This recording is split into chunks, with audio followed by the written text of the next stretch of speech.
In the last video I hit y'all with, we talked about the changing landscape of sports and entertainment media and how since the COVID pandemic there's been an influx of black voices into the mainstream. And I talked about what we could expect to see coming along with these black voices being in charge of their own programming, being in charge of their own messaging, being able to provide an outlet for our people to be able to speak candidly and to talk about some of our experiences. We would start to see a lot of people begin to expose things that have been hidden in the darkness. Well, it happened again this week on the It Is What It Is podcast with Cam and Mace. And they had former NBA player Sebastian Telfair on there for an interview. And if you were somebody who's a sports fan, you know about Sebastian Telfair and his background. He was Ja Morant before Ja Morant became who he was with these incidents, pulling these guns and all the things he had going on. New at 11, a former NBA player caught with an arsenal of weapons in his car in Brooklyn. Sebastian Telfair most recently played for the Oklahoma City Thunder. Around 3 a.m., police saw a car illegally parked in Clinton Hill, which then tried to drive away with the lights off. Officers found a semi-automatic rifle, 3 loaded handguns, a bulletproof vest, lots of ammo, and 2 bags of marijuana. One of the things Sebastian Telfair talked about was how really there's a lot of simping going on in the NBA.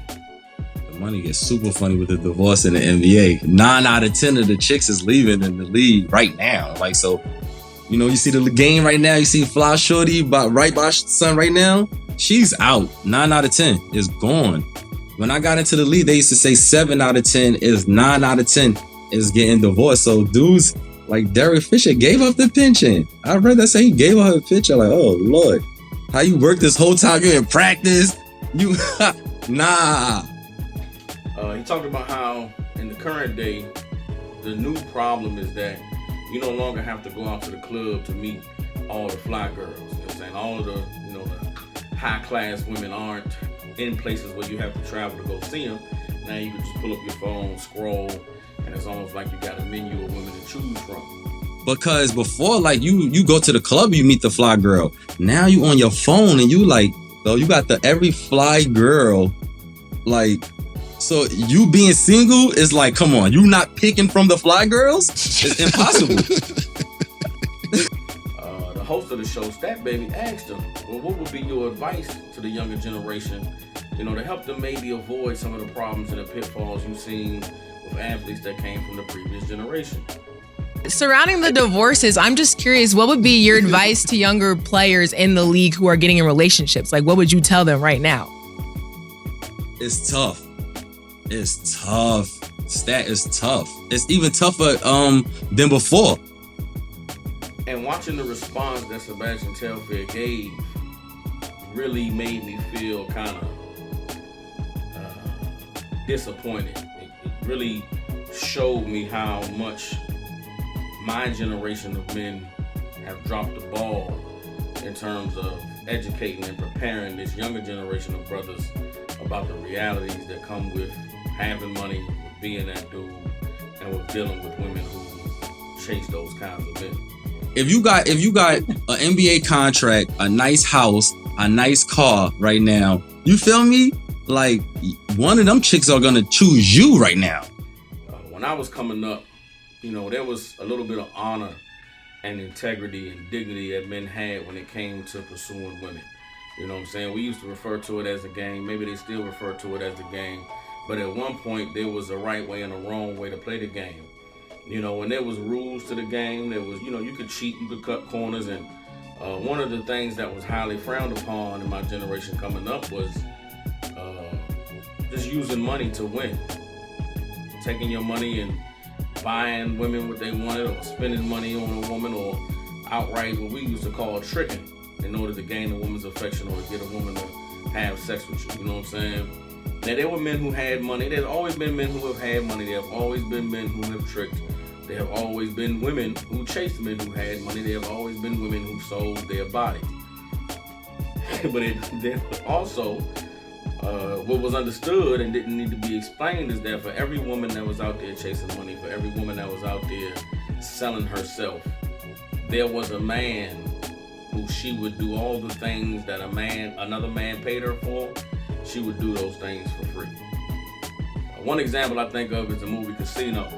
Everybody know about Sam Rothstein, played by Robert De Niro. He was the, the big time mob money runner guy, ran the casino. He had Ginger, some bimbo broad he met.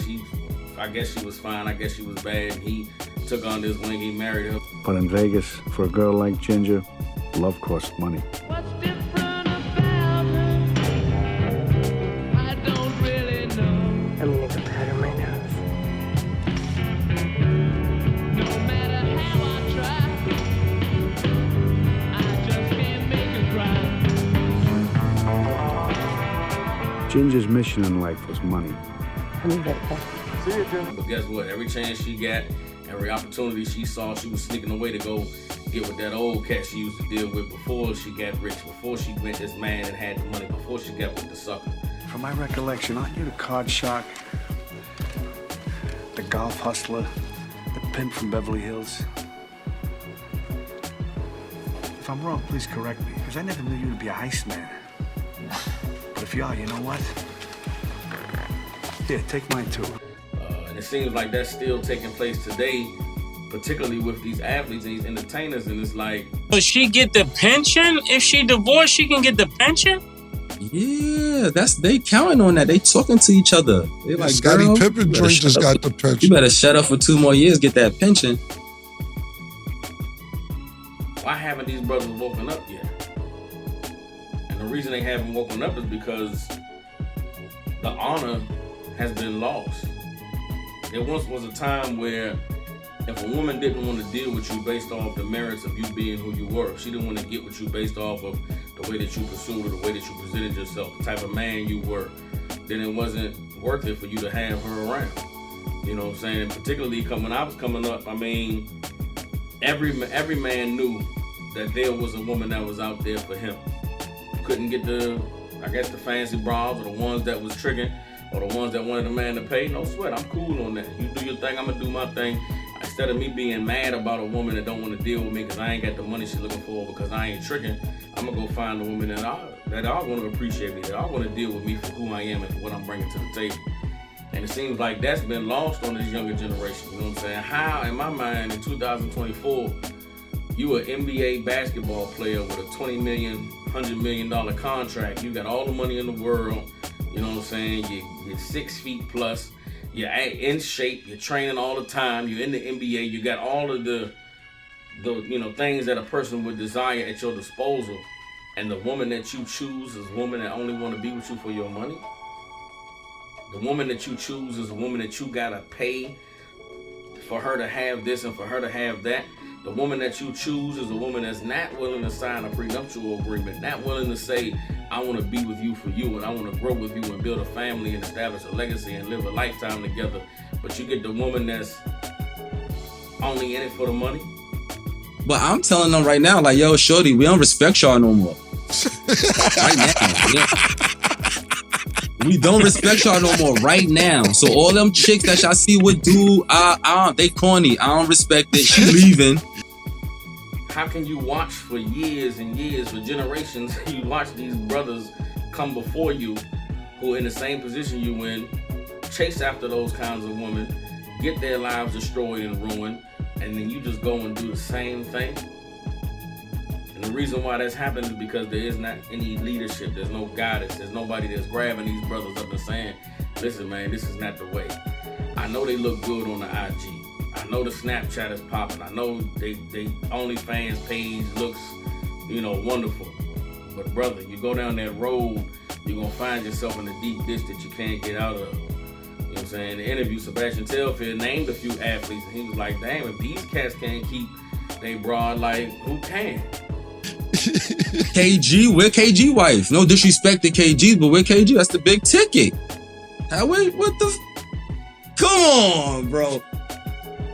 The answer is you gotta learn how to choose a woman. You gotta learn how to pick the right type of broad.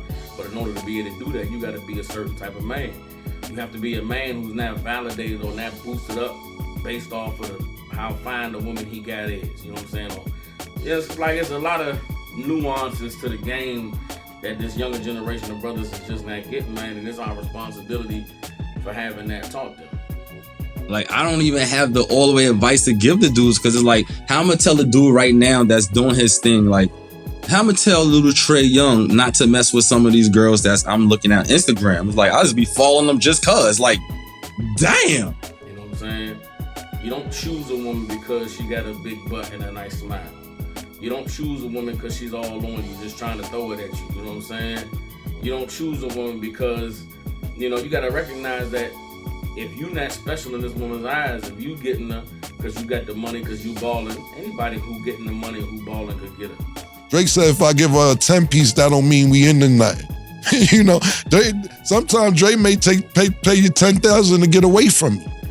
Where's your self-esteem at? Where is your pride as a man at to say, you know what, I don't want a woman that anybody could get. If all I gotta do is just slide in her DMs and say, yo, what's up? I'm trying to see you, I'm trying to fly you out, here's the money, here's this and that, then that's not a broad that's even worth it. Like, what happened to the, you know, the honor of, you know, chasing a woman down and finding her and trying to win her over, subdue her, you know what I'm saying? If all you doing is throwing some money at a broad, man, anybody could do that, bro. Like, and you playing yourself because a woman that you win, you think you win because you throwing money at her. What's gonna happen when the money runs dry? What's gonna happen when the well runs dry? Or what's gonna happen when she finds somebody who really move her on the inside? Somebody who really, you know what I'm saying, intrigues her, who really captivates her mind. Like, brothers, we gotta learn how to value ourselves a little bit more. And that value is not based on the dollar amount. That value is not based on how much money is in your bank account. It's based on your worth as a man and what you can provide for a woman in her life. They moving different because, you know, I ain't gonna blame it on some of the sucker dudes out there, but like, you gotta remember, like, and like, you know, you heard what Meek said. Meek said, watch who you give the AP to, because she gonna be on the other side. That shit gonna be blinging against you. You understand? If you haven't learned yet, we living in 2024. These women got money, they got jobs, they educated, they doing their own thing. They don't need a man to splurge on them and to pay their bills and to drop money on the bag. Those women that's doing that, they've been out there. They've been doing that.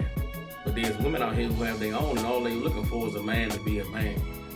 Stop playing yourself, man. Stop being a sucker. You know what I'm saying? Stop falling prey, you know what I'm saying, to the oppressor and the whole mentality that he's put out there. These girls are professionals. But don't waste your time. Don't waste your energy. Don't waste your money investing in things that's not going to give you back what it is that you're willing to put in.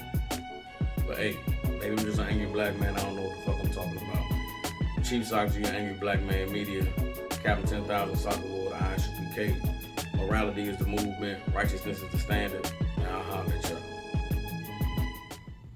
What's wrong with you? What's wrong with y'all? You niggas are crazy.